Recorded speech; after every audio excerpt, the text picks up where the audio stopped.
Hello everybody, welcome back to my channel.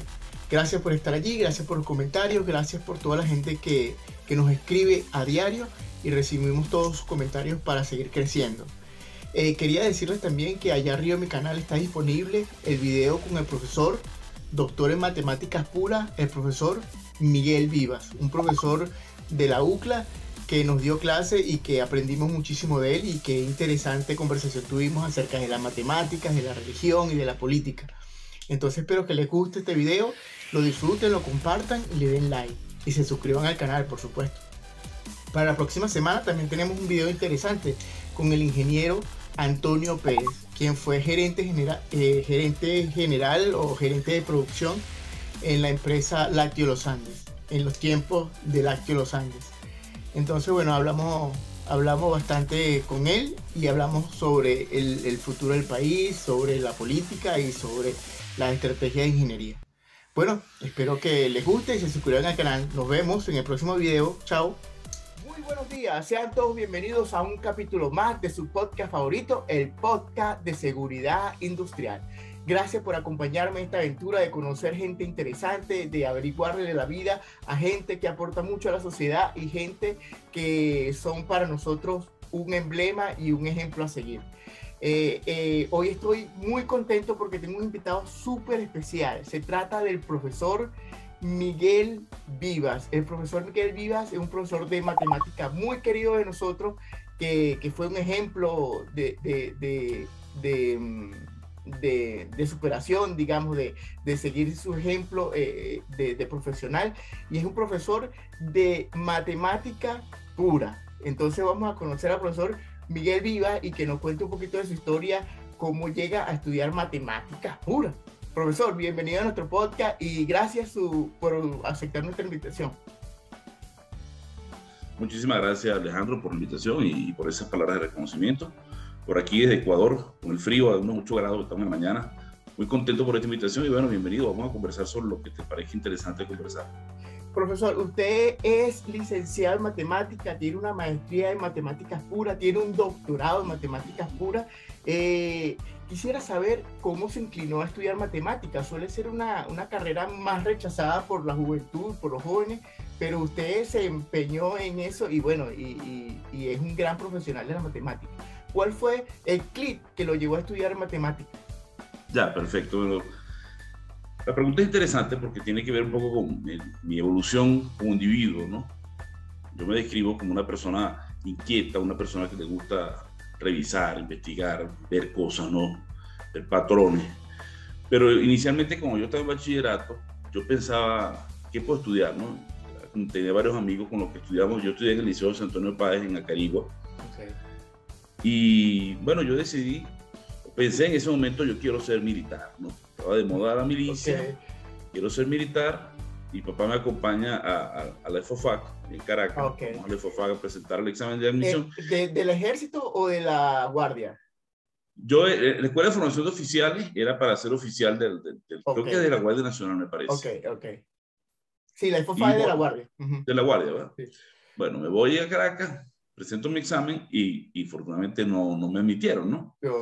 De momento para mí fue un poco una frustración porque yo quería, en esa época no tenían los militares la connotación que tienen actualmente en Venezuela. Correcto. No se ha perdido el prestigio. Estoy hablando del año 87, 88, que yo me gradué de bachiller en el 88. Y bueno, ¿qué puedo estudiar? Estaba la prueba, hacía la prueba de admisión para las universidades, lo que se llamaba en ese entonces la prueba de actitud académica, ¿no?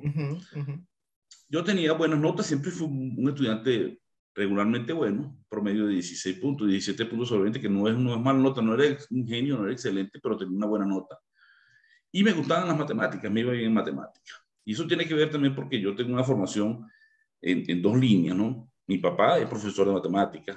Okay. Mi mamá era profesora de literatura, que en paz descanse. Entonces, a mí me enseñaban las dos cosas. Por un lado, mi papá me daba clases de matemáticas, me orientaban lo que es los números, pero mi mamá me enseñaba a escribir correctamente, ortografía, redacción, todas esas cosas, ¿no? Entonces yo tenía esa híbrida situación. De hecho, como estaba en el bachillerato, en el liceo, me daba por escribir poesías y canciones y cosas de esas, ¿no? Qué bueno. No sabía realmente qué es lo que yo quería en mi vida, ¿no? Entonces presento y decido decido meterme a estudiar matemáticas porque converso con mis amigos, me dicen, bueno, tú eres bueno en matemáticas, tienes buenas notas en matemáticas. Yo daba clases de matemáticas porque desde que estaba por ahí en cuarto año, daba cursitos, ¿no? De matemáticas, enseñaba y me ganaban dinero. Y es una manera de ganarse la vida, ¿no? Así es. Y ahí decido meterme en el mundo de la matemática, me voy a estudiar a la UCLA. Ese año yo gradué en el 88 y ese año hubo problemas, hubo paros. En Venezuela había muchos paros en esa época por protestas contra los gobiernos, ¿no? En el 88 hubo el Caracazo, en el 89 fue el Caracazo exactamente. Sí, sí. Entonces yo recuerdo que yo había graduado de bachiller, estaba en el Caribe cuando fue el Caracazo y había problemas, conflictos, y por eso se perdieron casi un año para ingresar a la universidad. Ingreso a la universidad en el 90 a estudiar matemáticas. Y bueno, ahí comienza un poco mi historia, por qué he decidido por la matemática. Yo no, te soy sincero, a mí no se me hacía complicado la matemática. Y yo decidí esto matemática porque se me parecía fácil, abro comillas. O sea, realmente yo no sabía qué era la matemática, porque como tú estás en el bachillerato, tú crees que la matemática son las cuentas. Es el álgebra de Baldor, es factorizar. Sí. Después vas descubriendo que la matemática es otra cosa totalmente distinta. Si bien las cuentas te ayudan, no es lo más importante. Vamos a ver concepto teórico, ya a medida que conversemos te contaré un poco el resto de mi evolución. Esa es la razón por la cual termino estudiando matemáticas. Yo me siento muy feliz al final de mi decisión. Pienso que las cosas ocurren porque tienen que ocurrir. Dios es el que sabe. Uno de repente tiene una intención y quiere hacer algo y termina haciendo otra cosa. Y bueno, ahí la educación, sí creo que tengo sangre porque mi papá y mi mamá los dos eran educadores. Por eso me gusta la enseñanza, ¿no? Profe, profesor, y luego que se licenció como en matemático puro, hizo una maestría y luego un doctorado. ¿Usted considera que entonces la matemática efectivamente no tiene fin el aprendizaje, no? No, de hecho, cuando tú empiezas a estudiar, te das cuenta que realmente nunca vas a dejar de estudiar. Por lo menos, y eso lo digo en todas las áreas. Uno cree que, uno sueña con ese día en que yo voy a descansar, no voy a estudiar más. No, eso no existe. Tú siempre te mantienes permanentemente preparándote y estudiando y formándote, porque el día que dejas de crecer y dejas de estudiar, el día que uno ya se muere. Porque uno aprende hasta cuando uno estudia. O sea, uno aprende por experiencia, no siempre se aprende porque tomas un libro de texto, aprende por experiencias vividas, ¿no? Yo me voy a la universidad, como anécdota, te comento otra cosa que se me escapó en el comentario anterior. Cuando estudié en la escuela, ¿no? En el liceo, ¿verdad? En primer año de bachillerato, en el primer parcial me quedan 2 materias. Y me quedan justamente matemática y literatura. Que justamente eran las materias que tenía fuerza, ¿no? Sí, que tenían mi mamá y mi papá en la casa. Bueno, imagínate, eso en la casa, bueno, ahí me regañaron y se molestaron un poco, pero fueron bastante comprensivos y me apoyaron, ¿no? Igual cuando decidí estudiar matemáticas, mi papá en principio no quería. O sea, nunca me lo dijo, ¿no? Nunca me dijo abiertamente que no quería, pero como ellos son profesores de bachillerato, y la educación siempre es muy mal pagada en todas partes del mundo. Entonces ellos decían, no, pero es que nosotros, a duras penas, los dos siendo profesores, podemos sostener un hogar. Entonces, esa carrera no es, o sea, si te gusta por vocación, ni modo, tenemos que apoyar tu vocación, pero uno siempre piensa en sus hijos que una carrera que sea rentable, ¿no? Estudie medicina, estudie derecho, estudie ingeniería, y generalmente los estudiantes que son buenos en matemáticas terminan estudiando ingeniería, porque hace falta un fuerte componente matemático para estudiar ingeniería y es una carrera más rentable, ¿no? Pero bueno, la vida me permitió irme a estudiar matemáticas, Dios sabe lo que hace. Empecé en matemáticas, tuve influencia de varios docentes, que tú seguramente los conoces, entre ellos el profesor Francisco Montes de Oca, me dio varias materias en pregrado, fue uno de los principales personajes que me influenció a estudiar matemáticas, o sea, a formarme como matemático. El profesor Jesús Rodríguez, que en paz descanse, que fue me dio álgebra lineal, fue una persona extremadamente importante en mi formación, porque fue el primero que me enseñó a ser estricto, a ser muy coherente en la escritura, en la redacción de los ejercicios, porque el lenguaje matemático, a diferencia del lenguaje coloquial, es muy perfecto, ¿no? Así es. Lo digo a mis estudiantes siempre a modo de broma, no es lo mismo un tubo de Colgate que Colgate de un tubo. Uno utiliza, digamos, cuando tú le dices al estudiante, dígalo con sus propias palabras, que se usa mucho en términos de cuando estás enseñando, en matemática no se puede hacer eso, porque las cosas tienen que ser muy precisas. Una coma, el que para todo vaya al principio, vaya al final, no es lo mismo todo para uno que uno para todos. O sea, todos esos detalles técnicos cambian y hacen que uno como matemático tenga que ser muy estricto, muy rígido a la hora de escribir y a la hora de formalizar las cosas. ¿Cómo termino estudiando una maestría?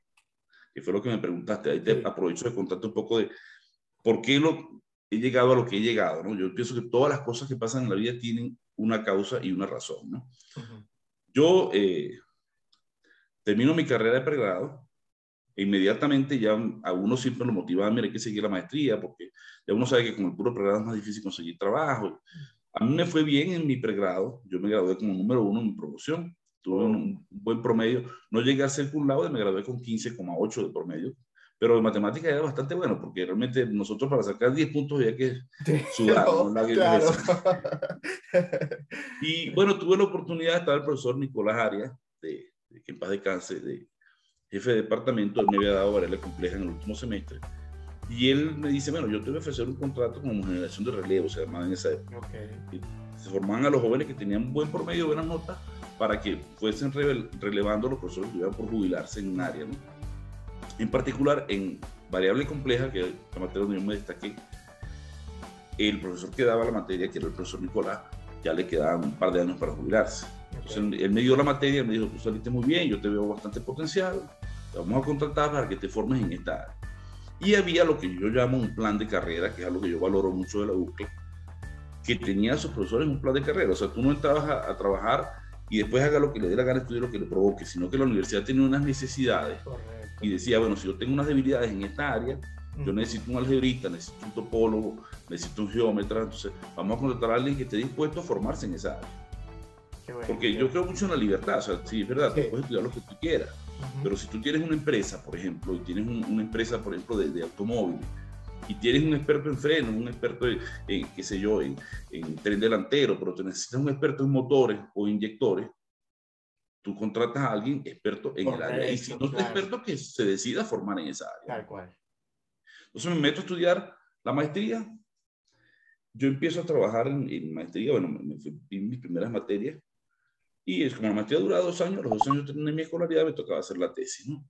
Ahí empieza un poco mi caballo, y era como todas esas cosas que en principio parecen malas, terminan siendo buenas al final, porque yo comienzo a estudiar y decido hacer mi tesis en una cosa que se llama análisis armónico. Ya, eso también paralelamente dando clase en la UCLA, y en la UCLA hace su maestría. Dando clase en la UCLA, sí. Yo empiezo en el 97, cuando me gradué en el 97, empiezo a trabajar en la universidad y me inscribo en la maestría. Y daba clases y estudiaba, ¿no? Perfecto. No había concursado, porque yo ingresé a la universidad oficialmente en 1999, cuando gané un concurso de oposición en análisis complejo, justamente, que es el área que te dije que me formaron, ¿no? Correcto, sí.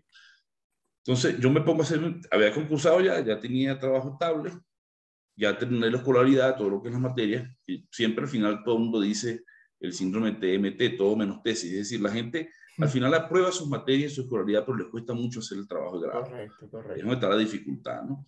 Yo estoy trabajando con un profesor que se llama Ventura Echandía, que actualmente es decano de la Facultad de Ciencias de la Central, que fue profesor invitado allá a la UCLA y nos daba clases a mí, a 2 compañeros míos, Egner Pineda, que seguramente me lo conoces, y Jorge Hernández. Y bueno, estamos trabajando con él y ocurre lo que se llama la tragedia de Vargas, ¿no? La tragedia de Vargas, el deslave. El profesor vivía en Vargas, tuvo una serie de contratiempos y no pudo seguir dirigiendo mi tesis, ¿no? Entonces, bueno, no voy a poder seguir trabajando contigo, está bastante complicado. Bueno, en fin, me salgo de esa área, ¿no? Me consigo con la profesora María Luisa Capodieci, que me dice, bueno, ponte a estudiar, ella estudia teoría de información de Chano, lógica difusa y cosas de ese tipo. No tiene nada que ver con lo que yo había estudiado con Echandía, pero dije, bueno, me pongo de cero, tengo que hacer mi tesis, me pongo a estudiar ahí. Ahí paso unos 6 meses llevando palos, con el tiempo no me entraba, no encontraba el área adecuada, ¿no? Me consigo con el profesor José Sarabia, que es un profesor allá, que era el profesor del Politécnico, trabajaba en la UCLA, y él me dice, voy a trabajar en funciones especiales. Me da un tema de funciones especiales, la función de Reina, me acuerdo que era una función generalizada. Escribo gran parte de mi trabajo de grado. Y el profesor Sarabia, que es un profesor con un carácter bastante fuerte, ¿no? Tuvo conflictos en la universidad, no sé con quién, y renunció. Porque como él era profesor jubilado del Politécnico, yo no estoy aguantando a nadie, renunció, y ahí quedamos en el aire, ¿no? Quedamos varios que estábamos trabajando con él en el aire, y ya es tercera vez que ya yo no sabía por dónde coger. Ahí caigo hermano otra vez de Montes de Oca, que fue mi profesor, le tengo mucho cariño porque me dio muchas materias en pregrado, y él me dice, bueno, vamos a trabajar ecuaciones diferenciales con retardo, modelos de competencia de 2 especies en un recinto cerrado. Y finalmente hago mi trabajo de grado. publico un artículo, o sea, de mi trabajo de grado salió un artículo de bastante impacto. De hecho, de todos mis trabajos que yo tengo actualmente, el artículo que tiene más citas en ese trabajo se publicó en una revista de mucho nivel que se llama Non-Linear Analysis Real World Applications. La revista se llama Análisis No Lineal, Aplicaciones en el Mundo Real, una revista ¿Qué del Reino tal? Unido, Oh, del Sevier. ¿qué Ese tal? trabajo ha tenido mucho impacto, citas, referencias.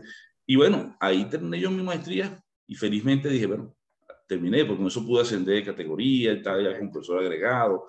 Y hacía mi vida feliz en la universidad hasta que, bueno, vino el debacle. Bueno, Ya de sabemos eso, qué pasó. de eso vamos a hablar un poquito más adelante. Profesor, usted es yo lo considero un científico. De hecho, es un científico el que busca siempre la verdad, quiere conocer un poquito más allá. Una pregunta que suele siempre estar por allí en jóvenes y entre los muchachos conversamos es que las matemáticas, y le pregunto, ¿las matemáticas como ciencia exacta o como ciencia, sí, exacta, pueden darnos alguna referencia de la existencia de Dios y de la pertinencia de las religiones en el mundo? Es decir, matemáticamente uno puede afirmar o tener cierta claridad sobre la existencia de Dios. ¿Nos ayuda la matemática a eso? Yo estoy convencido de que sí, o sea, más allá de la fe, porque obviamente todo esto depende de la fe y de tus creencias y de qué coincidas como Dios. Porque evidentemente lo que yo creo como Dios, pues si estoy cristiano, de repente creo en Jesucristo, creo en Jehová, Yahvé, lo que dice la Biblia, hay Correcto. los que creen en el Corán, hay religiones de la India, qué sé yo, la gente que lee los Upanishads, o sea, si te Ujú. pones a revisar históricamente hay muchas corrientes religiosas, pero al final todas tienen una misma esencia, la búsqueda de la verdad, el origen, de dónde venimos. Es Correcto. una cosa más que filosófica, pienso yo. La matemática es un poquito de filosofía, Correcto, porque totalmente. mucha de la gente, de hecho, cuando tú haces un doctorado, te dan un título de PhD que es doctor en filosofía, que al final Ujú. terminas estudiando es la verdad. ¿Okay? Correcto, Entonces, correcto. yo considero que la matemática es el lenguaje de Dios. ¿Por qué digo yo que es el lenguaje de Dios? Porque la matemática está en todo. Y es increíble que una cosa que sea de nacimiento del pensamiento humano Ujú. tenga reflejo en todo, desde cómo crecen las flores, cómo se mueve el viento, la temperatura del cuerpo, las enfermedades, todo lo puedes describir con matemáticas. Ok, Hay una anécdota muy clásica en la biografía de Isaac Newton, ¿no? Que dice que Isaac Newton era ateo, correcto. que él tenía en su casa un modelo del universo, del sistema solar, digamos, ¿no? Tenía un Ujú. modelo que se movía, hecho mecánicamente, ¿no? Se movía, y que él estaba muy sorprendido y asombrado de ese modelo. Llega a la casa del amigo, ve el modelo y dice, bueno, qué increíble modelo del sistema solar. Y le dice al amigo que, bueno, el que hizo eso tiene que haber sido muy inteligente para hacer eso. Entonces el amigo le dice, bueno, si tú crees que ese modelo lo hizo alguien muy inteligente, ¿cómo es posible que no creas que el universo real lo haya hecho un ser inteligente, un ser superior? Entonces, ¿qué es Dios? La pregunta es ¿qué es Dios? Porque Correcto. sea cualquier teoría que tú tengas, el Big Bang, que Ujú. venimos de la evolución, lo que sea, hubo un primer instante, hubo un tiempo cero, Ujú. donde antes no existía nada y después se origina la vida. Y hubo algo que fue la chispa divina, que tú la puedes llamar Dios, iluminación, Ujú. lo que tú quieras llamar, pero hubo algo que hizo que esas materias inanimadas, primero que de dónde aparecieron, Correcto. cobraran vida. Entonces, yo pienso que ese es realmente el Dios que uno tiene como Dios. Ya que tú le des un nombre Ujú. religioso, Jehová, Yahvé. Yo soy cristiano porque la religión se hereda. Si yo hubiese nacido Correcto. en la India, Ujú. con toda seguridad sería hinduista, o si hubiese nacido en China, a lo mejor sería, qué sé yo, budista. O sea, las religiones al final tus padres te la amamantan, te la transmiten, ¿no? Correcto. Son también Correcto. una manera de que el ser humano tenga una medida de compasión, porque al final todas tienen un mensaje filosófico: bondad, amor al prójimo, Correcto. respeto a la naturaleza, respeto a la vida. O sea, si tú te pones a ver todas las religiones, a mirar, ves que hay muchas coincidencias en muchísimas cosas, ¿no? Así es. Y la que yo pienso que sí puede atacar un poco la religión es más bien la historia, porque a medida que la historia ha evolucionado, hemos descubierto nuevos libros de la Biblia, libros prohibidos. Entonces, Ujú. ya la historia que nos contaban a nosotros de lo que es la religión, que nos cuenta el clero, Ujú. va cambiando, ¿no? Entonces tú puedes tener dudas, pero tú puedes dudar del hombre, puedes dudar del cura, del sacerdote, del Ujú. papa o del pastor, pero eso no quiere decir que Dios no exista. Dios va a seguir existiendo.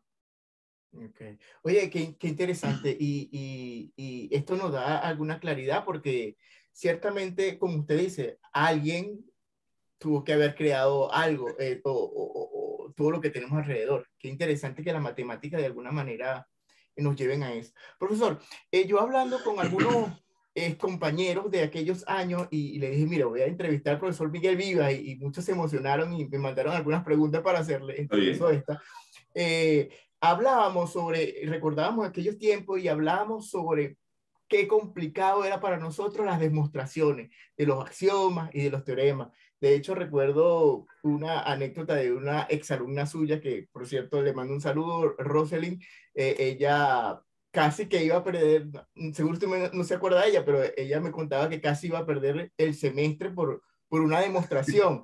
Entonces, usted le obligó a que le demostrara un axioma y ella logró demostrárselo, pero el tema es que siempre era una complicación para nosotros la demostración. Usted nos puede explicar por qué era tan importante la demostración de los axiomas. Si era un axioma, ¿por qué que demostrarlo? Y los Ya te teoremas voy a igual. explicar. Pero los axiomas no se demuestran porque son, digamos, las bases fundamentales. O Correcto. sea, la construcción matemática empieza así. Tú empiezas con das por hecho unas verdades, que son los Ok, axiomas. ok. Tú axiomatiza y dices, pero yo considero estas cuatro cosas como mi teoría. En el caso de los números reales, que es lo que uno más estudia en la universidad, ¿verdad? Tú dices, bueno, vamos a suponer que la suma es cerrada, ¿verdad? Das una serie de axiomas que la suma es conmutativa, que la suma es asociativa, das una lista de propiedades. Ujú. Y a partir de esa lista de propiedades tú empiezas a deducir cosas, ¿no? A deducir cosas. Y todo lo que tú deduces es consecuencia de esos axiomas. Y esos son los primeros resultados que se llaman lemas o teoremas o consecuencias del teorema que se llaman corolarios, que son un Correcto. nombre de cosas que al final todo eso son teoremas.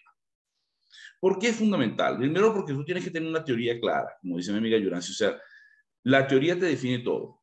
Yo actualmente trabajo, por ejemplo, con derivadas fraccionarias, con derivadas de nuevos parámetros, Ujú. y trabajé con convexidad generalizada, también lo utilizo. Definimos nuevos conceptos matemáticos. Por ejemplo, la derivada tradicional es un límite cuando h tiende a cero, f de x más h menos f de x sobre h. Y a alguien se le ocurrió decir, bueno, yo no voy a colocarlo así, yo voy a colocar, qué sé yo, f de x más h por x a la 1 menos alfa, menos Ok. f de x sobre h. Cambió la definición. Ujú. O alguien le dice, no, ponlo aquí, f de x más h menos f de x sobre en lugar de h, h al cuadrado, o g de h, o una función de h. Entonces, tú modificas una definición y a partir de ahí empiezas a deducir resultados. ¿Qué propiedades cumple? ¿Qué puedes demostrar a partir de eso? Y todo tienes que demostrarlo porque cuando tú demuestras algo es que tú aceptas que es una verdad absoluta. Ok. Cuando está demostrado, lo demás es empírico. O sea, cuando tú haces investigación, hay varias formas de investigar. Tú, Ujú. yo trabajo como investigador. Digamos, hay gente que investiga tendencias, hace encuestas, ¿verdad? Sí, usa estadística, ¿verdad? Y él dice, Correcto. bueno, con un margen de error, porque hay un margen de error, Ajá. tal cosa pasa. O sea, el medicamento es efectivo en el 90% de la gente. Entonces uno puede decir que el medicamento sirve, pero realmente hay un 2%, un 1% de personas donde eso falla. Ujú. O tú puedes estudiar, como un ingeniero de pronto dice, bueno, yo voy a utilizar algo empíricamente, porque él lo que hace es utilizar una herramienta y él ve que funciona. Y Correcto. como él ve que funciona, le dice, esto funciona. Entonces nosotros como chiste decimos, el ingeniero dice que si funciona para uno, para dos, para mil, para 10.000, ya funciona para todo el mundo. Pero en matemática hay que demostrar que cumple para todo el Para mundo. todo, No es sí. suficiente con que sea para algunos. Entonces, ahí radica el hecho de que tú le des una consistencia a la matemática Ok. y eso de consistencia que es en la matemática pura como tal, se transmite, eso lo vamos a hablar después, en todas las áreas, porque esas teorías se aplican en otras áreas. Entonces, cuando un ingeniero va a construir un edificio, él Ujú. utiliza una fórmula que ya está demostrada por un matemático, Ok. y eso le garantiza que el edificio no se va a caer. Porque de nada te sirve a ti, yo soy muy bueno, yo pegué todo, hice todo, seguí todo, pero no, la fórmula decía que en ese piso no se puede construir y el edificio se cae. Entonces, o un puente, o qué sé yo, en cualquier elemento donde tú veas la matemática involucrada. Hay un chiste sobre esto, aprovecho que comentártelo. Dicen que iban en un tren, un vagón, un tren, ¿no? Iban un matemático, un físico y un ingeniero, ¿no? Ok. Estaban en Suecia, ¿no? Iban en su tren pasando. Ok. Y miran a la derecha y ven unas ovejas, ¿no? Unas ovejas negras.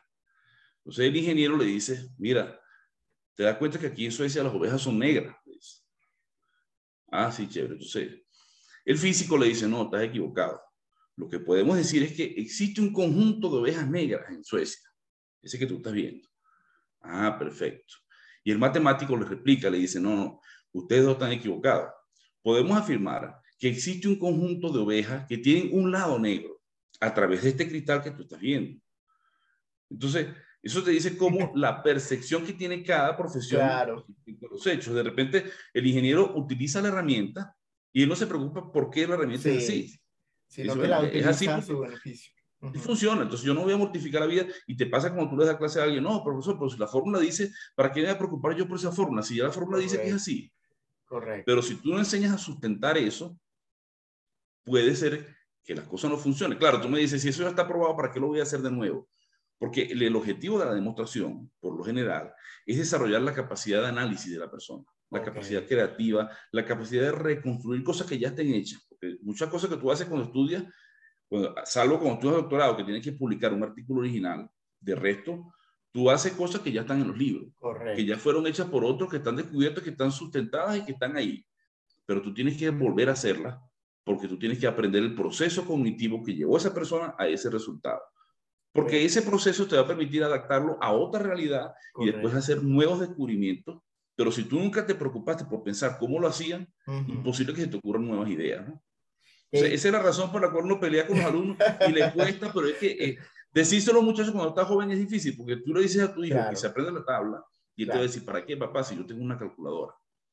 ¿O así para es, qué voy a escribir si hay un algoritmo donde yo hablo en el celular y me escribe el texto? así es, Entonces no escribamos o no pensemos porque las máquinas lo hacen todo, pero las máquinas alguien las programa. Y correcto. entonces ahí es donde Sí. está el detalle, ¿no? Oye, qué interesante y qué bueno, y esto va concatenado con la siguiente pregunta, porque obviamente las matemáticas, muchas jóvenes se preguntan, ¿para qué me sirven las matemáticas si lo que yo voy a hacer es abogado, por lo menos? Pero es precisamente lo que usted nos decía, es el razonamiento lógico de las cosas.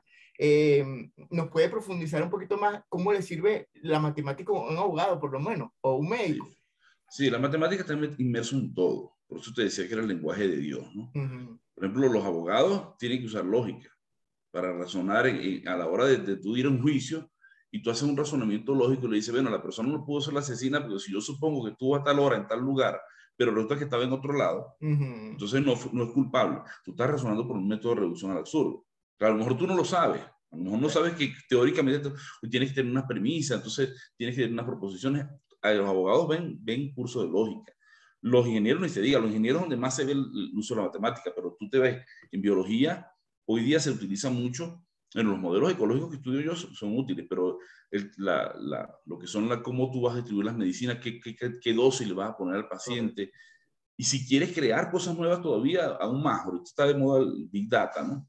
Que es justamente utilizar toda esa data que aparece en Internet, porque justamente nosotros actualmente generamos muchos datos. Desde que tú te conectas a Instagram, o le das like a una foto, o ves Facebook, o te metes a YouTube, o te metes a Google a investigar en algo, queda una huella de lo que a ti te Correcto. gusta, tus Ujú, tendencias, ujú. lo que te interesa, incluso puedes ver hasta cuánto tiempo tardas Tal cual. en un anuncio, ¿no? Y de golpe te empiezan a llegar información sobre eso. Entonces, esa información es útil para las empresas, a veces para bien o para mal. Puedes usarla, esa Big Data la puedes usar para vender un producto, para bombardear a alguien con información sobre un tema, o puedes usar Big Data, por ejemplo, si estudias modelos de comportamiento de las olas, por ejemplo, en los Ok. océanos. Ahí se ponen sensores y se determinan muchos datos, porque una de las cosas más complejas para estudiar que es un sistema dinámico, un modelo matemático, lo que es el clima. El Ok. clima es bien complejo. Nosotros no podemos ni con todas las herramientas del mundo decir hoy va a llover, o hoy va a nevar, o hoy será un día soleado. Hay una probabilidad, sí, ¿no? Ajá. Tiene unos indicios, dice, Correcto. bueno, con un 80% y sin embargo se equivocan mucho. Y eso te estoy hablando de un clima que es simple, porque si hablamos de predecir un temblor, un terremoto, Oh, o predecir una erupción volcánica, es mucho más complejo y para nosotros sería una maravilla tener un instrumento que nos dijera, mira, tal fecha va un temblor y o tal claro, fecha va. te evitarías Entonces, tantas tragedias. eso se está estudiando, o sea, hay modelos cada vez más exactos, siempre con un margen de error, porque Ya. realmente lo que nosotros vemos y lo que nosotros hacemos son cosas diferentes. yo les decía a los muchachos cuando les doy funciones, ¿no? Teoría de aproximación de funciones, por lo menos de Taylor, ¿no? Que tú estudiaste por lo menos de Taylor también. Uno ve la convergencia de una serie. Y tú dices, bueno, si tú tomas 10 términos, hay un error de 0,1. Pero si tomas 1000 términos, es 0,001. Entonces, al final, la fórmula es prácticamente exacta porque en el límite te da exactamente igual a la función. Pero en la práctica, tú lo que le dices es, bueno, yo voy a construir una viga, por ejemplo, y si el margen de error es 0,0001 milímetros, es imperceptible a los humanos. Para nosotros es igual. Para el matemático, no, eso es distinto de cero, dice, porque es 0,001. Correcto. Pero para el ingeniero, dice, bueno, tú le das 2 vigas de ese, las ves idénticas. Sí. Claro. Entonces tú dices, bueno, aquí prácticamente exacto. Sin embargo, hay elementos donde un 0,0001, si es una dosis, por ejemplo, de un medicamento, puede cambiar las cosas. Correcto. O si se trata de una pequeña inclinación en el edificio, bueno, pues es que es una pequeña inclinación en la base y el edificio muy alto termina una cosa ahí, sí.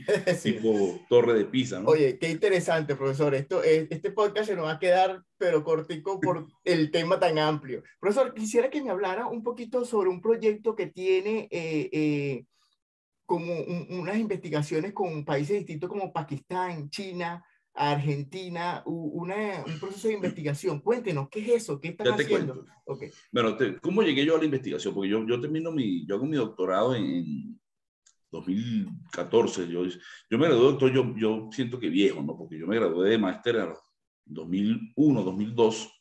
Yo tenía 30 años. Y lo ideal para uno doctorarse es antes de los 35, en América Latina, porque en Europa ya a los 30 años están graduados de doctor, ¿no? Yeah. Entonces, yo tengo una maestría, la situación económica del país estaba bastante compleja, y de momento me dedico a hacer otras cosas. Me meto a hacer mi doctorado, recién salió la maestría, me inscribo en el doctorado, empiezo a trabajar con un profesor que se llama Antonio Tineo, un buen amigo mío, está ahorita en Cartagena de India, en ecuaciones diferenciales, ¿no? Y bueno, pues ahí no, di pie con bola, tenía unos problemas también. Pasé un par de años trabajando en la tesis. Yo hice la escolaridad, me fui en como te dije, todo menos tesis. Las materias tú las pasas, estudias claro. Pero la tesis es donde se complica y más que tienes que publicar un artículo original. Claro. Ya yo he publicado una tesis de maestría, mi artículo, que te comenté que fue un artículo de bastante impacto. Y de hecho yo tenía la ilusión, tramposa venezolana, digo yo, en el sentido de, yo le había dicho al profesor Montejo que no, profesor, vamos a ese artículo que ya está para publicar para mi tesis doctoral. Porque para graduarse de doctor yo necesitaba una publicación. Yo tenía una maestría y yo no había publicado todavía, estaba en la tesis, pero no estaba publicado el artículo. Mi intención era que utilizáramos ese trabajo para graduarse, doctor, ¿no? Claro. Y él dijo, no, tienes que hacer cosas nuevas. Él dice, yo voy a publicar, tienes que hacer, meterte en otro mundo. Entonces, me pongo a trabajar con Tineo, después no sigo en ese mundo. Pero bueno, empieza la crisis en Venezuela, yo me dedico a escribir libros, me puse a escribir libros con Mireya y con Yuransi, un libro de complejo, de álgebra lineal, de precálculo, de cálculo, porque eso nos daba comida, ¿no? Realmente claro. no era una cuestión de inspiración, de que yo quiero ser escritor, sino que tú vendías tus libritos y te sustentabas más que tu sueldo de la universidad. Me voy a hacer el doctorado y termino el doctorado haciendo funciones de variación acotada, ¿no? Funciones de variación acotada. Me graduó en funciones de variación acotada. Yo trabajo en el doctorado en un grupo de investigación en el Banco Central. Y uno de mis cotutores, no figura en mi tesis, porque yo no quise que figurara en ese momento, el profesor Nelson Merentes, ¿no? Entonces ya yo tenía en esa época que yo fui a Caracas, iba a Caracas, yo tenía ese gen antichavista, vamos a decir. Claro. Él fue el ministro de Economía del gobierno de Chávez, ¿no? Sí, y era presidente del Banco Central en esa época. Debo reconocer que nos apoyó como equipo de investigación. Hay que al pan y al vino, al César lo que es del César. Nunca me dijeron póngate una camisa roja para desfilar, no me pidieron votos, o sea, hay que ser honesto en ese sentido. Pero sí yo veía que yo tenía muchas comodidades de estudio allá en el Banco Central y no lo tenía en la universidad. O sea, yo quería hacer un evento, el banco me apoyaba para viajar, pero en la UCLA yo no tenía para ir a un evento. Y lo natural es que te apoyes la institución. Claro, y que alimentaran a las universidades. No que fuese algo, aunque lo agradezco, no es algo que fuese natural, que me ayudara. Me tenía que ayudar mi universidad. Correcto. Ok, yo termino mi tesis en variación acotada, mientras trabajé con el profesor José Jiménez, que fue mi tutor.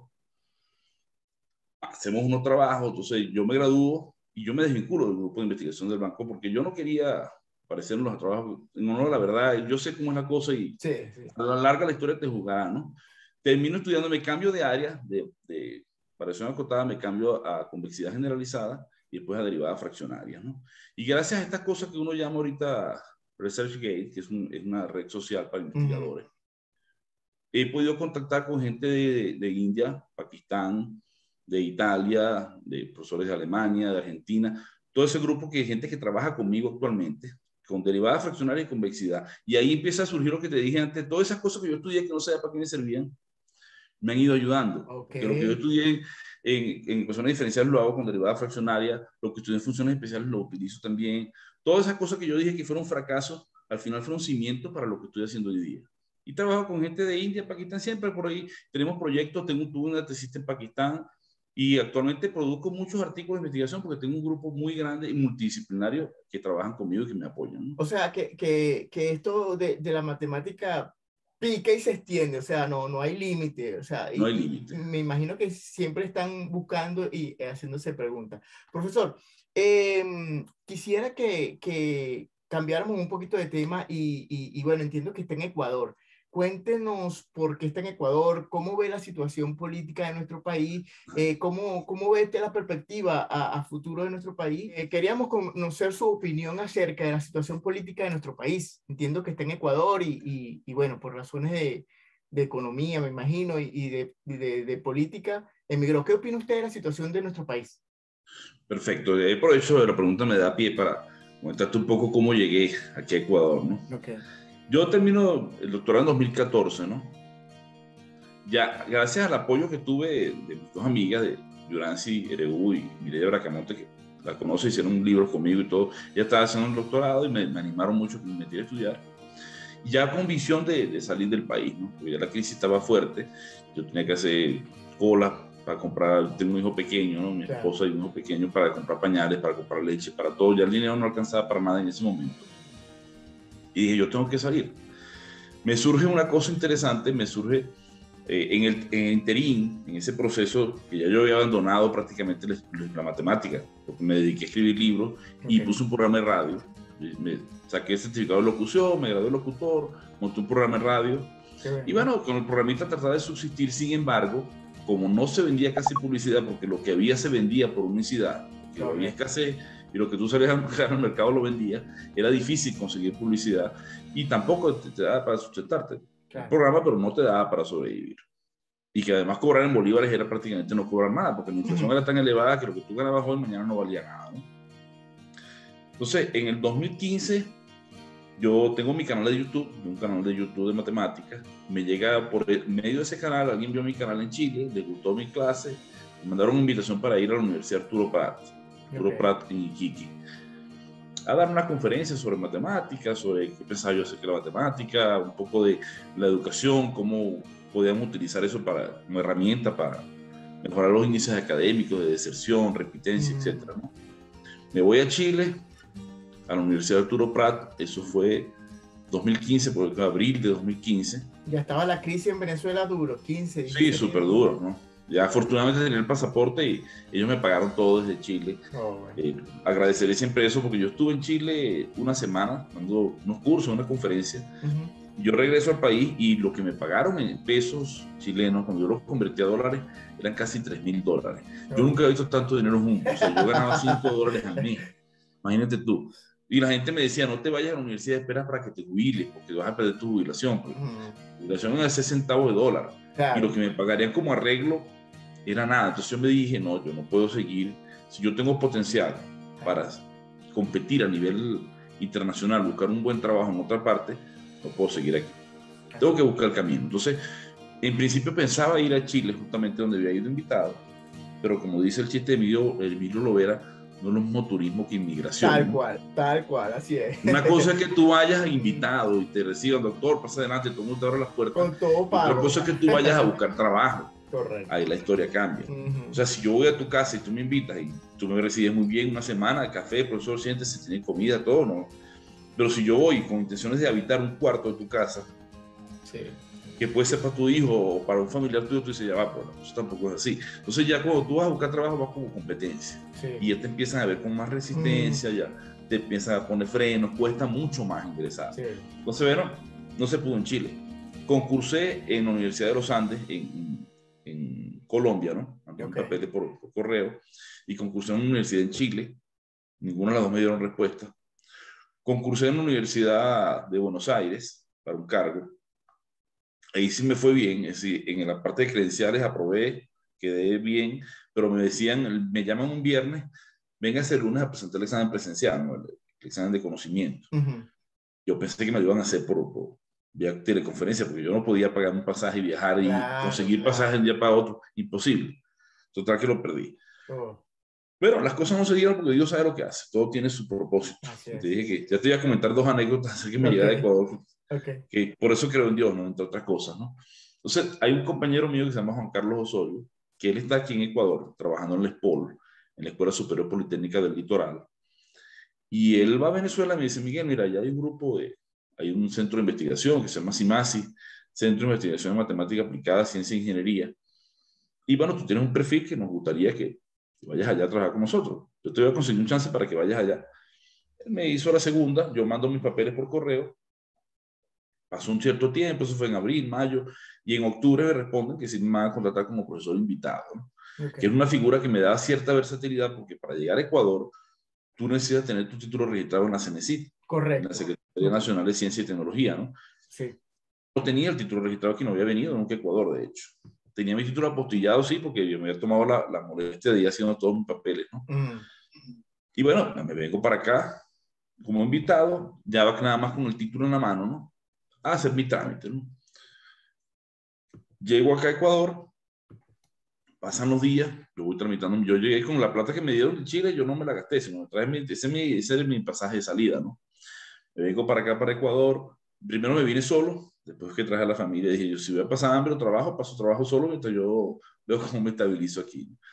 Y en principio bien, empiezo a trabajar, yo llegué el 9 de octubre del 2016, empecé a trabajar el 10, llegué el 6, perdón, empecé a trabajar el 10, el lunes 10.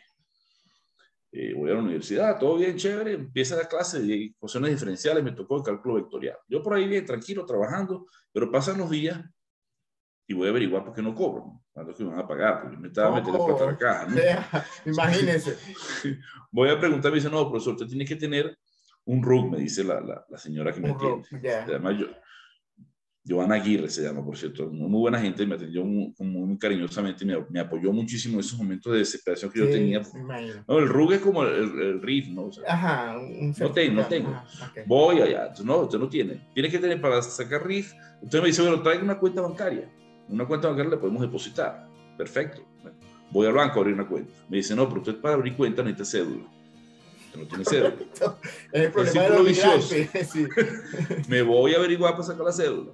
Dice, bueno, para sacar cédula, usted necesita visa permanente. Usted tiene una visa turista. Ok, perfecto. Voy a buscar la visa. Para sacar la visa tengo que tener el título registrado en el CNC. Bueno, voy al CNC a registrar el título. Perfecto, llevo todo mi papel. Resulta que a ellos se le ocurrió una idea brillante entre comillas. Le ocurre que aquí piden una cosa que se llama carta de modalidad de estudio, ¿no? Una carta donde diga que tú estudiaste de manera presencial.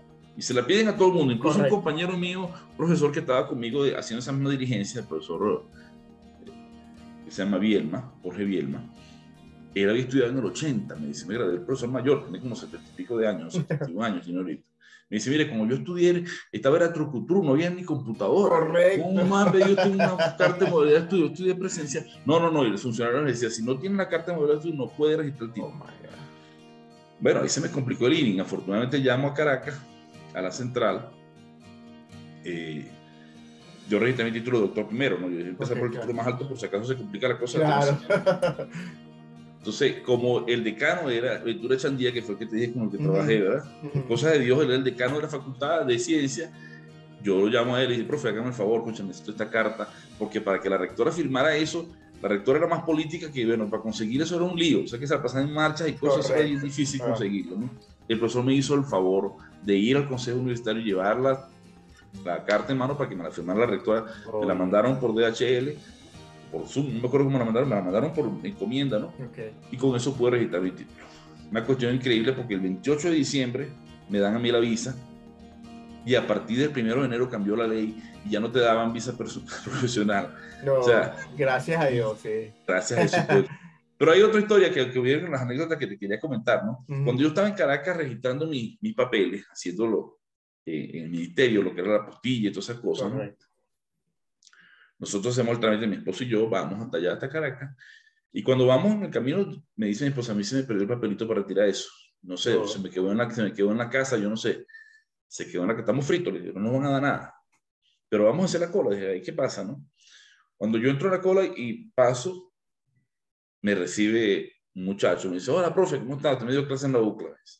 Yo le aparté sus papeles por aquí, se los tengo. Oh. Yo, al sol de hoy, no sabes quién es. no me acuerdo el nombre. Te soy sincero, me da pena porque hubiese querido nombrarlo en esta entrevista. Una cosa insólita, o sea, son cosas de Dios. Así es. Y me pasó después, cuando llego a Ecuador, otra anécdota respecto a eso, ¿no? Hago mi trámite del CNESIC, tengo mi visa, empiezo a cobrar, pero aquí en el CNESIC, ellos piden en el título de doctor, colocan una leyenda que se llama título de doctor o de PhD equivalente a doctor. Okay. Válido para el ejercicio de la docencia universitaria, porque habían títulos de doctor, aquí se le da título de doctor, la gente estudiaba 5 años le dicen doctor, así como en Venezuela el médico le dicen doctor, okay, o al abogado, que no son doctores de PhD. Entonces, cuando yo me gradúo, mi título, yo saco el título del CNESIC, todo bien, hasta que un compañero allá me dice, espera, qué raro, tú no tienes esa leyenda, no dices el título de PhD válido como PhD, le dice, qué raro, si es el mismo título que tienen mis compañeros, de Juan Carlos, todos mis amigos, la misma universidad estudiamos y todo, ¿qué pasaría? Voy al CNESIC a preguntar, mire, ¿por qué no me pusieron la leyenda? No, ese título no es válido porque usted estudió nada más 2 años, y para que sea el título válido tiene que estudiar 3 años. Claro, la historia es que como yo tuve ese problema que te dije en el doctorado, yo me retiré un tiempo y yo me reinscribí después. Y entonces la universidad me dijo, no, vamos a inscríbase desde cero, o sea, no, y hacer las equivalencias de las materias. Y yo me inscribo en 2012 y termino en 2014, me gradué en 2 años, en tiempo récord, entre comillas. Correcto. Pero yo tenía tiempo antes estudiando y me habían dado equivalencia de la maestría y todas esas cosas, ¿no?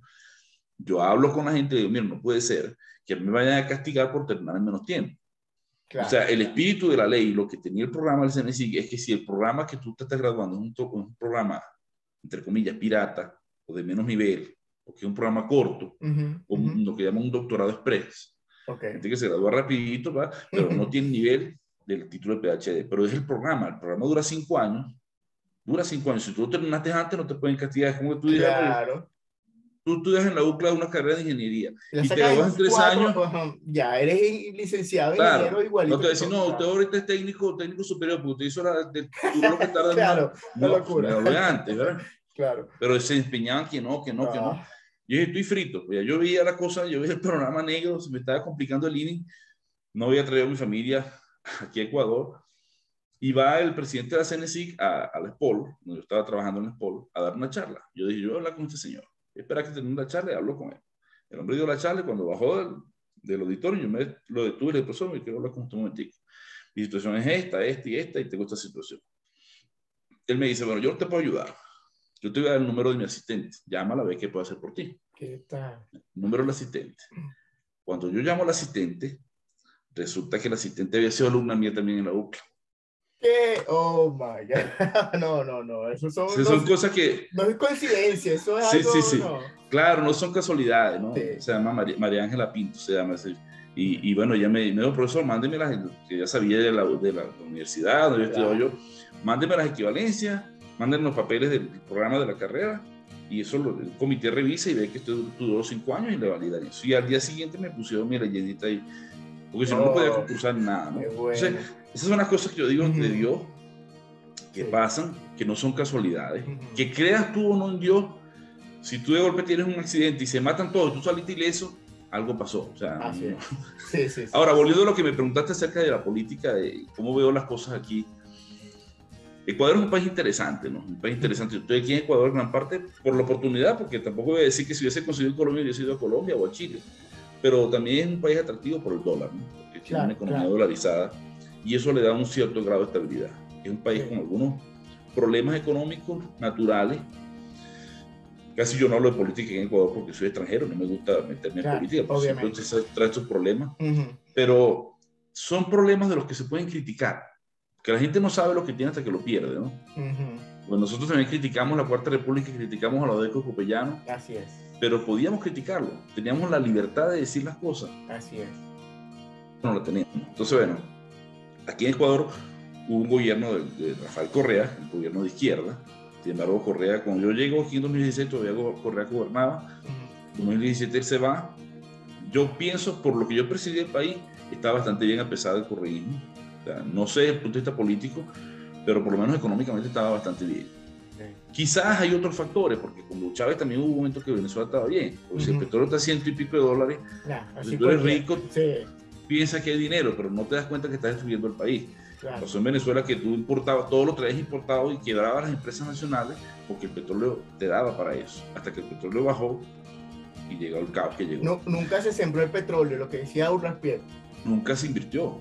Y ahora yo veo que la izquierda está caminando a pasos agigantados por toda Sudamérica, ¿no? En Venezuela acaba de ganar en Colombia con Petro, que es una cuestión para mí sorprendente, porque si hay un país que conoce de cerca el drama venezolano, es Colombia. Ve a la gente pasar caminando y no cree, porque nosotros tampoco creíamos que Cuba era un desastre, que la gente se iba en una balsa, en un caucho inflado para tirarse, que se comieron los tiburones para llegar a Florida, y la gente decía, no vale. Y nosotros decíamos, no, pero Cuba es Cuba, nosotros somos Venezuela, nunca vamos a llegar a eso. A nosotros no nos pasa eso, somos petroleros, Cuba es una isla, y lo dice también Colombia, y lo dice Argentina, que tiene su gobierno, y Chile, que tiene un gobierno de izquierda, Bolivia, Perú, que tiene a Pedro Castillo. O sea, Castillo. Te pones a ver todo el continente y yo estoy convencido que seguramente pronto Bolsonaro saldrá de Brasil y va a llegar otra vez Lula.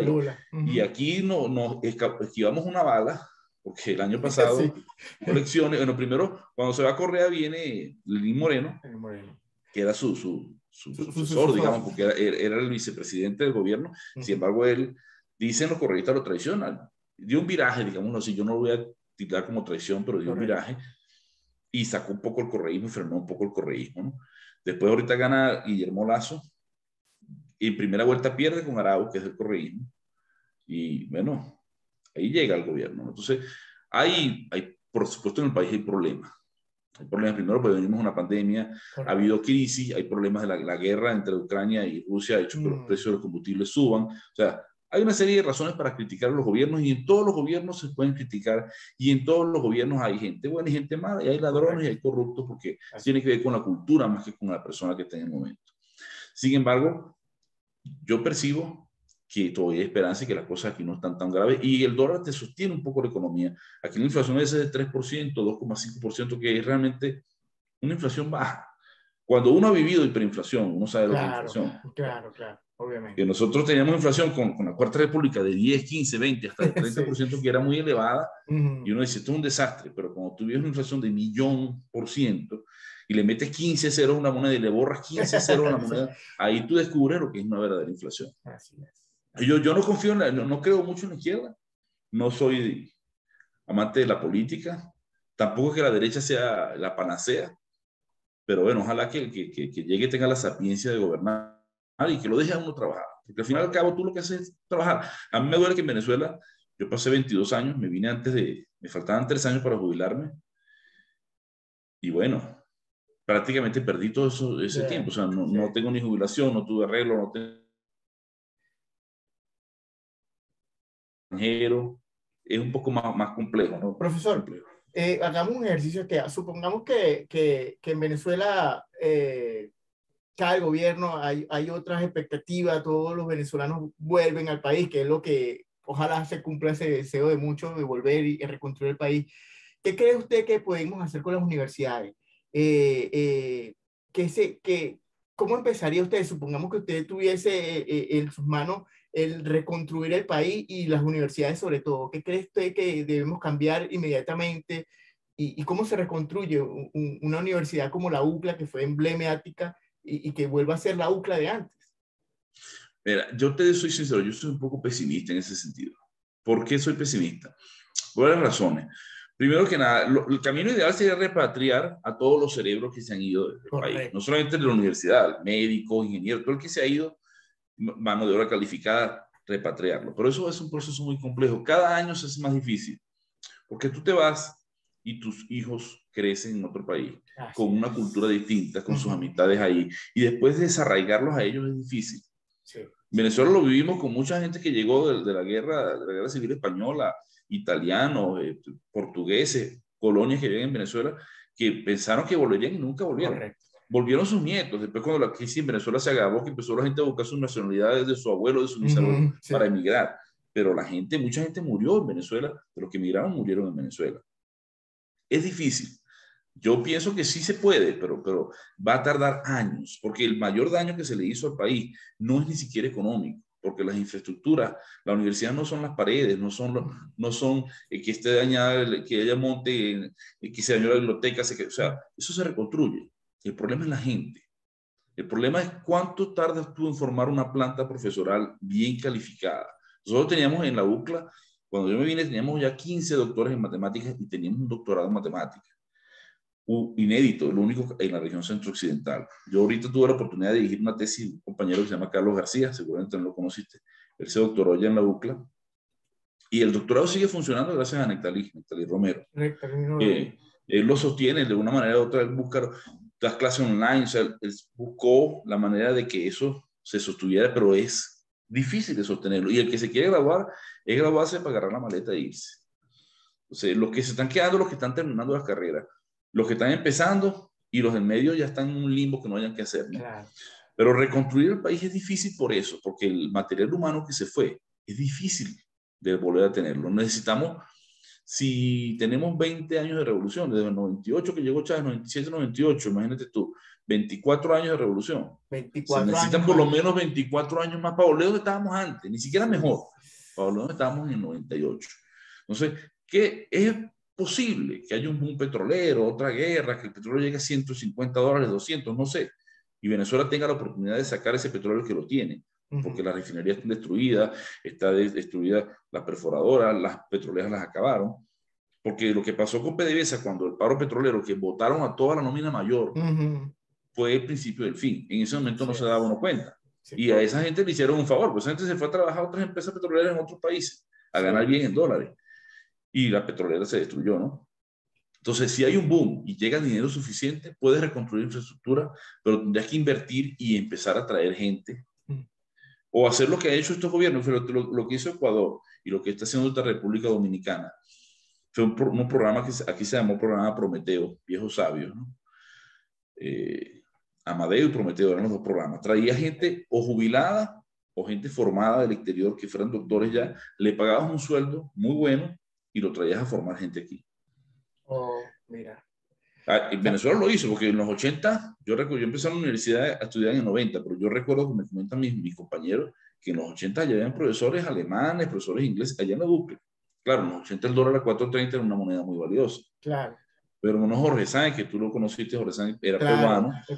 Y uno de los que se quedó, porque la mayoría después del Viernes Negro, toda esa inmigración de extranjeros se fue a sus países porque empezó a visualizar una crisis que no era tan grave como es ahorita, pero que era, ¿no? Entonces, esa es una buena opción, plan de repatriación, y si no puedes traer a los mismos tuyos, porque difícilmente vayan a devolverse, traer gente de afuera y mandar gente a estudiar afuera, que también fue el plan Maricalde de Cucho. Correcto. Para la gente a formarse y repatriarlo. O sea, se puede hacer, pero es un proceso, porque de cada 100 personas, fíjate, como yo estudié matemáticas, empezamos 200 estudiantes y nos graduamos 2. O sea, 1%. Claro, o sea, claro. Y de esos 2, para que estudien maestría, que estudien doctorado, que vayan a hacer investigación después. O sea, es un proceso, no todo el mundo, no porque sea mejor o peor, sino porque tienen sus dificultades naturales, ¿no? Profesor, y me gustaría saber su opinión sobre la oposición venezolana en estos momentos. ¿Qué opina usted sobre la oposición venezolana?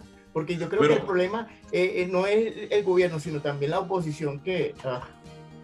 Yo actualmente estoy desconectado de la realidad venezolana. Tengo tiempo que no... Yo me quedé en María Corina Machado y en Leopoldo López, pero yo realmente, te soy sincero, ya yo no creo... Hace rato largo que no dejé de creer en la oposición. Pienso que son cómplices útiles, ¿no?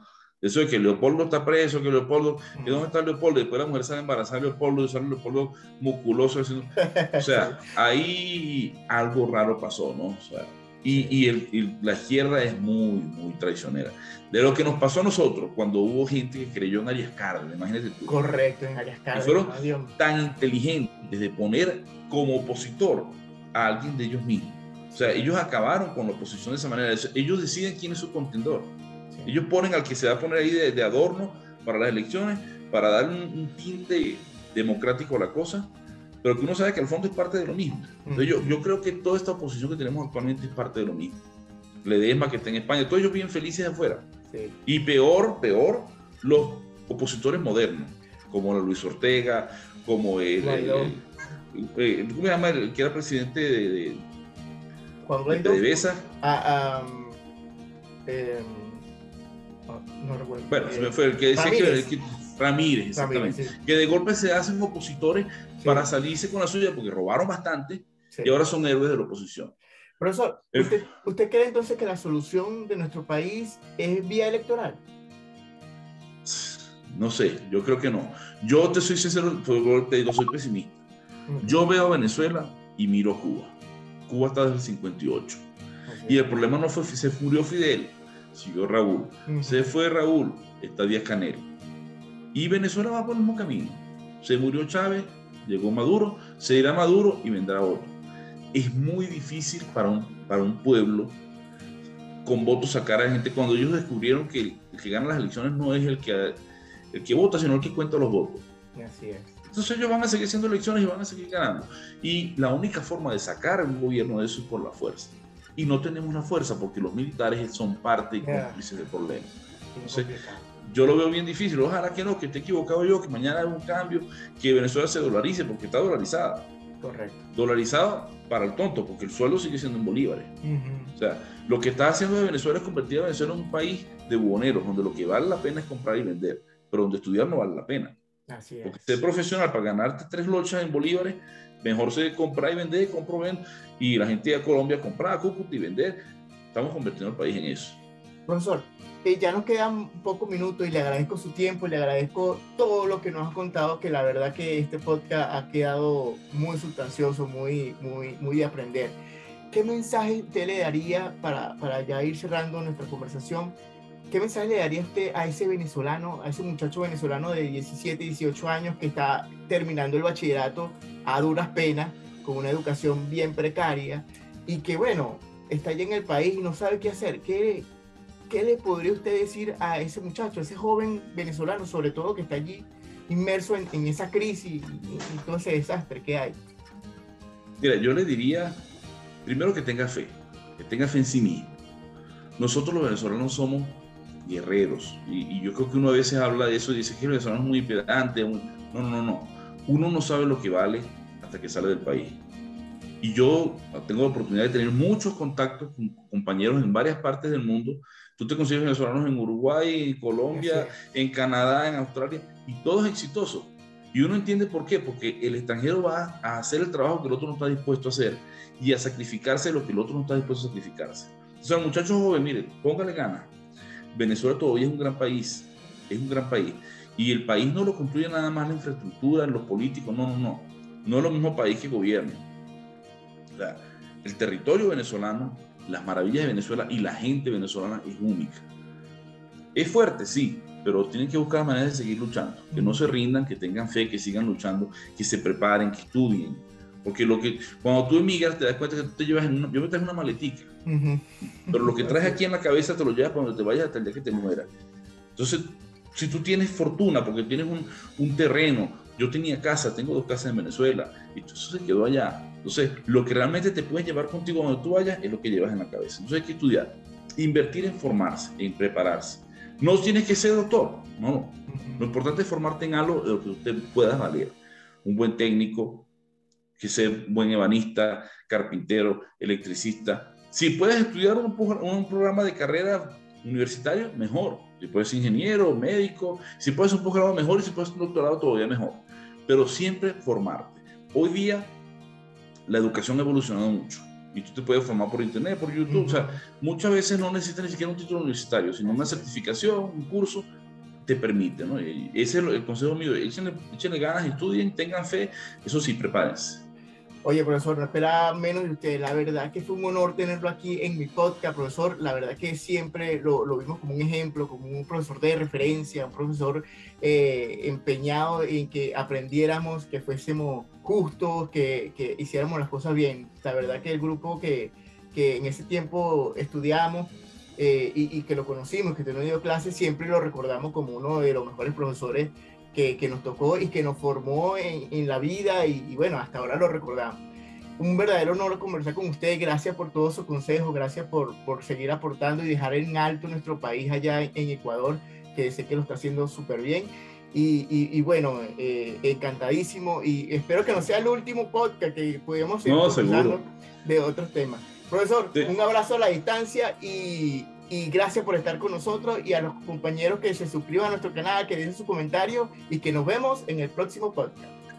Un saludo. Gracias a ti, hermano.